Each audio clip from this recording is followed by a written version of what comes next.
Well, welcome to Partners in Ministry. I'm your host, Dan Smith, and today I'll be doing a special Get to Know You segment with Teal Bader. Teal is the Executive Director of Single Parent Provision in West Des Moines, Iowa. Welcome, Teal, and thanks for joining me. Thanks for having me. To get things started, why don't you tell us a little bit about your ministry, who you're serving, and how you serve them? Yeah. So as our name would indicate, Single Parent Provision, we serve single parents and their families. And the quickest way to get people from A to Z, I would summarize the work we do, is we are a consistent presence in the lives of single parents, providing intentional care, practical supports, and pathways for single parents to grow in community and faith. That sounds great. It is an accurate representation. Some of what that looks like is really fueled by the stages that we know single parents walk through. And anytime you use the word stages, it's almost a warning to oversimplification. So I preface that with, yes, we're aware of kind of stages that single parents walk through, but every journey is unique and has lots of nuances a part of it. But a lot of the common threads that we see of that single parent journey, there's those three phases. There's an initial stage where single parents, that foundation of family has been rocked. And even, those of us who are Christ followers, we would say that the foundation in which we stand is Jesus. And what we know, even those who are not followers of Jesus, they're aware of a common thread of a foundation of family. And for a single parent, that has been shaken in some capacity. And so when they're in that initial beginning stage, the best thing that we can do is provide intentional care efforts. And we have a family care team that really embraces single parents where they're at when that beginning stage hits.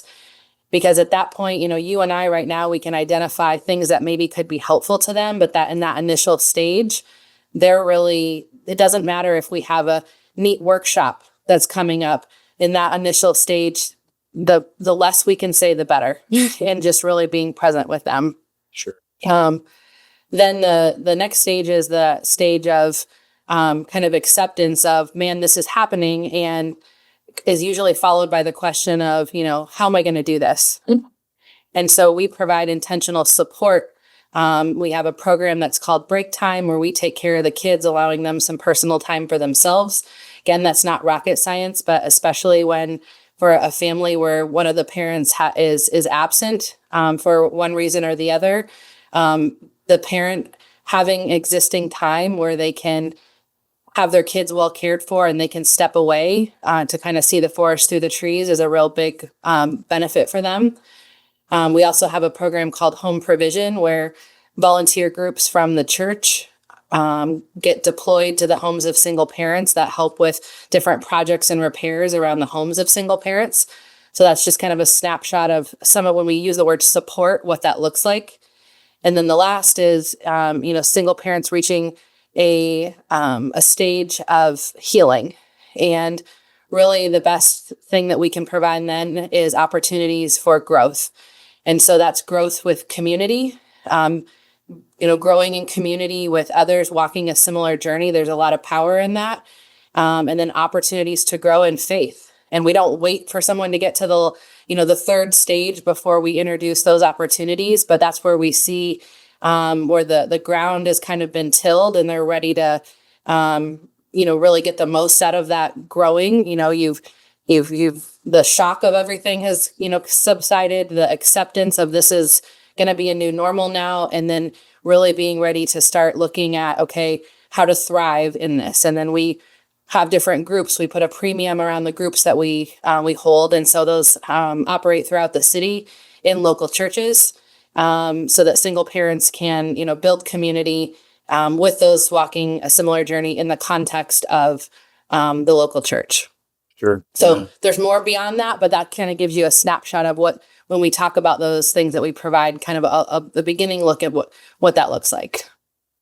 When you talk about the church, brings to mind, are you intentional about collaborating with other ministries and other people outside of single parent provision?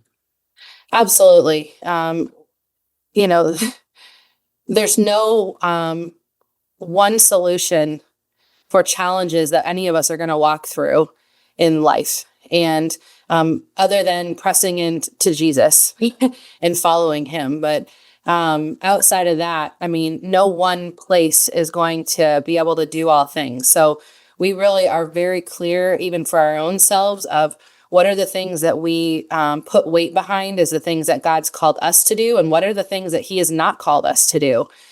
We don't need to try to be all things to all people. We need to bring excellence to the things he has called us to, and realize there are others who he's called to do other things. And collectively, that's how, the church can be the church, and how people can get served best. That's great. So specifically, what's your role there, and what about it brings you the most joy or sense of fulfillment? So I'm the executive director of single parent provision. And I think what brings me the most joy is seeing the unique ways that God moves. When things happen that can't be, they couldn't have been manufactured. They couldn't, nobody can take credit for something happening, when that was absolutely God. Like, he absolutely stepped in and did that, or he absolutely provided, or he absolutely lined things up in a way that there's no way, we had this need and then he provided it here. And when you see those moments of, oh my gosh, just like, look what he's doing, that never gets old, of just being in awe of our creator and watching him do what only he can do. Sure. Yeah. Share a specific story about how you've seen God work through your ministry. Yeah, I thought about that a little bit. Everybody, you always want to know that. People want to know, what's he doing? What does it look like? What are the stories? And so there's a couple of things that come to mind. I'm going to first give you one that's very tangible and evident. And I'm human just like anybody else. And I think it's kind of easy for us. We love to see things that are, 1 + 1 = 2, where you can see, hey, this happened, and then this was the result. And we love those things. So I'll share one that's kind of that black and white, followed up by something else. So the first one I'll just share again. It was definitely God provided this. So we, as I mentioned, we have this program called Home Provision, where single parents can submit requests that they have of different things that they need help with around the home. And so we had a mom who submitted a request, and she said something about a roof that she needed. She was having issues with specifically the roof with her garage. She had a disabled child who had a wheelchair accessible van, and the roof was in such poor condition they couldn't put any vehicles in there. Well, fixing roofs is well outside of the scope of what our home provision program is intended for. But one of the things we do is, when we have those kinds of things, well, this is way outside of the box, we capture those and pray over those and just keep it visible. So yes, that's not going to be fulfilled through our traditional means, but what if God would just fill in the blank with X? So we were aware of that need. Then fast forward about 30 days after that coming in, one of our church partners reached out and said, hey, someone in our church owns a roofing company, and they're trying to give away a free roof. Do you know anybody who could use one? And of course, that's what I mean when it's like, oh my gosh, of course this is what God would do. And it was, well, as a matter of fact, we do. And so long story short, they got connected, and the story gets even better. So the day that the roofing company set aside to complete the roof, they showed up to the home, and they told her, well, not only are we going to do your garage roof, we're also going to replace the roof of your home. And, she cries. She's just, well, what they didn't know is the day that they picked to come do this roofing project was her late husband. He had passed away. It was her late husband's birthday on that very day that they came to do the roof. And I just got goosebumps telling you that. And I've probably told that story many times. But, nobody can script that. Nobody can make that happen, but God can. And so to be able to see those moments, and that's, I know that's an expression, it's a drop in the bucket, but it really is a drop in the bucket when you see these things happen like that, where it's, God provided that. And not only is that neat, she got a roof and the story behind all that, but think about how the impact that had on her heart. Think about the impact that had in the lives of her kids when she gets to tell that story. For that particular family, I don't know, I don't know the exact condition of where they're at in their faith, but you remember that. You will remember that. And as we get to glorify God and praise God for look what God, did, and we get to vocalize that to her, and she can't unexperience that. She'll never forget that. So that would be one I would point to.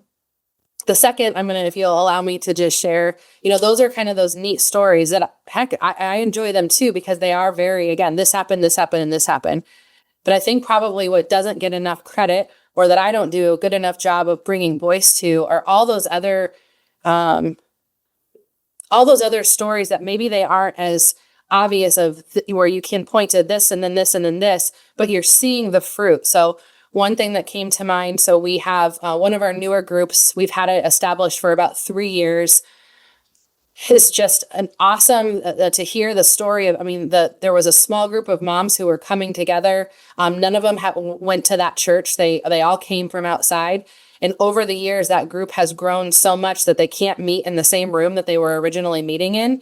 And just this May, I met with the group leader. 2 of those women joined the church and got baptized at the church just this past spring. And so can I point to every little thing that led up to that? Absolutely not. But can I look at, key indicators? And again, just the fact that space existed, and that, there was an open invitation for this mom in the community to point to and say, hey, that's a space for me.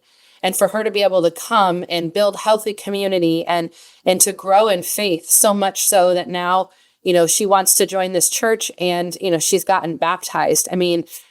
As Christ followers, the roof's cool. And we know that that's a deposit and work that God's doing in the heart.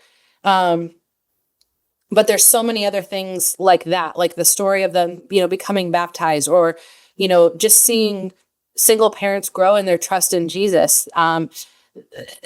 That's just, I don't have the words for it. Yes, it's overwhelming in a great way. And yes, it's encouraging and all those things. But I think bigger than that, that's what we're here for. That's what we're here for. And to just, it feels selfish in a way, because it's not about me and the joy that it brings me, but man, it does bring a lot of joy. And when you just get a little glimpse into seeing how God's using a ministry to as a vessel to have those things happen, it's cause for praising him and just celebrating.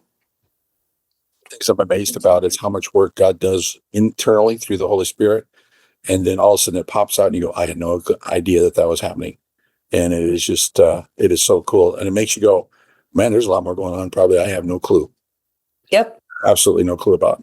And it's just him and the way he does stuff, which is so cool. So what's something that people might be really surprised to learn about that you do outside of ministry that has nothing to do with single parent provision, but it's something that you enjoy doing?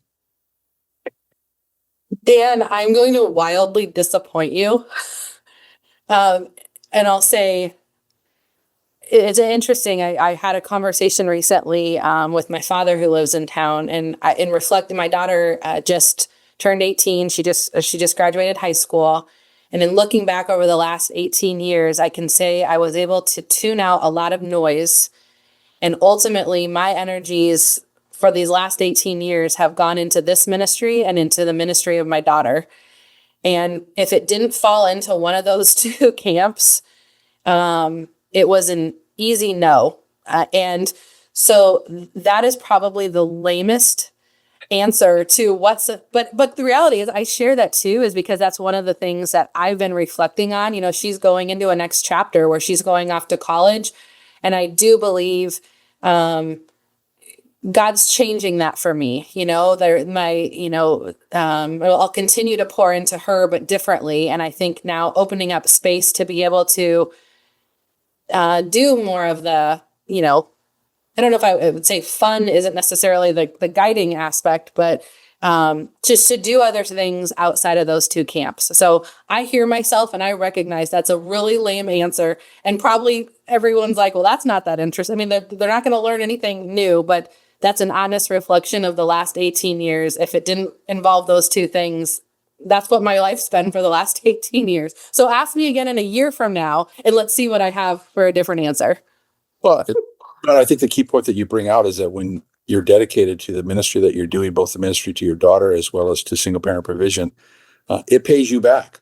It fills you back and gives to you in a way that people don't get or understand that are not in it. So it's really kind of a cool thing that happens. That it's not, you're growing just as much as other people are growing. It's just in a slightly different way is all. Yep. So as you look at the different people that have been a part of your life, who's somebody that's been a very meaningful person in your personal life, and how did they impact you? Linda Kaufman. She is somebody that when I became a single mom, again, conversation for another day, or watch one of the first episodes that we recorded here. But I got connected when my daughter was less than a year old. I got connected into a church in a different state that had a single moms group. And Linda Kaufman is the woman who led that group. She had never been a single mom. The Lord absolutely gave her a heart for single moms. That was her heartbeat. And she helped show me what really living for Christ meant, and that it wasn't just something that's a part of your life. It is your life. And she gave me example as to what that looked like. And she was the place where I would say she is the number one person who helped disciple me, and was a place where I could go and ask questions of, I don't understand this, and how would God allow that? And we could open scripture together, and there was no question too hard for her, and she just loved me. And I'd say that in the verb tense, I got to see the love pour out of her to me. And so she just, showed me a whole new way, not by what she said, but by how she lived. So The right person at the right time with the right personality to do the right thing to encourage you. That's so cool. Yep. How that said. Yeah. Yep. So what's a simple joy or a little thing that always brightens up your day?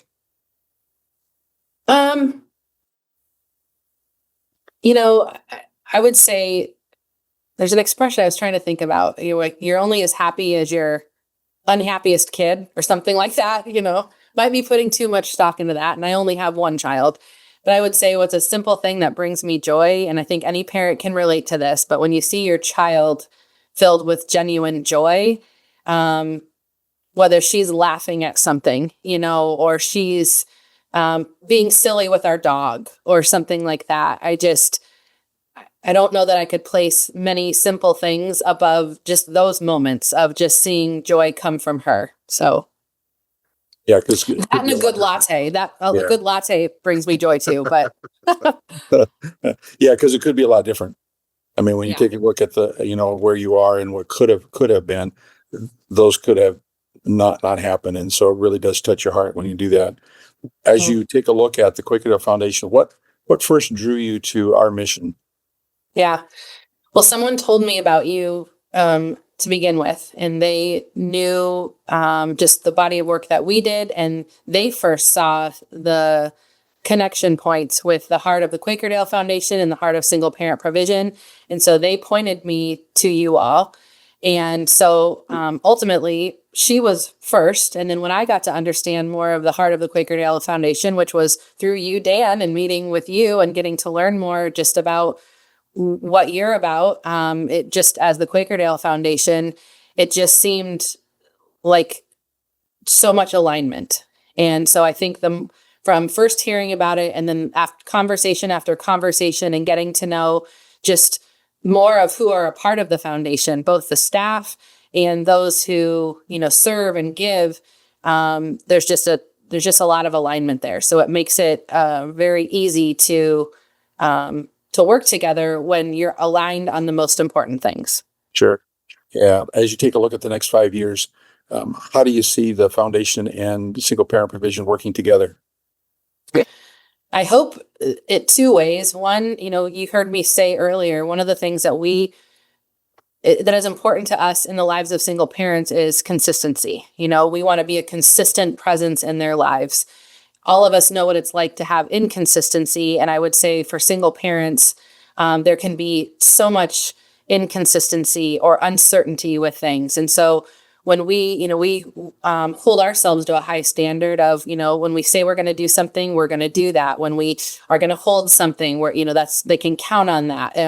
Just that the consistency of being there, being present, all those things. And I would say a lot of what helps that consistency be possible is consistent partnership. And so when I think about 5 years, I hope for consistency in this partnership, just the generosity from the Quakerdale Foundation to support the mission of single parent provision.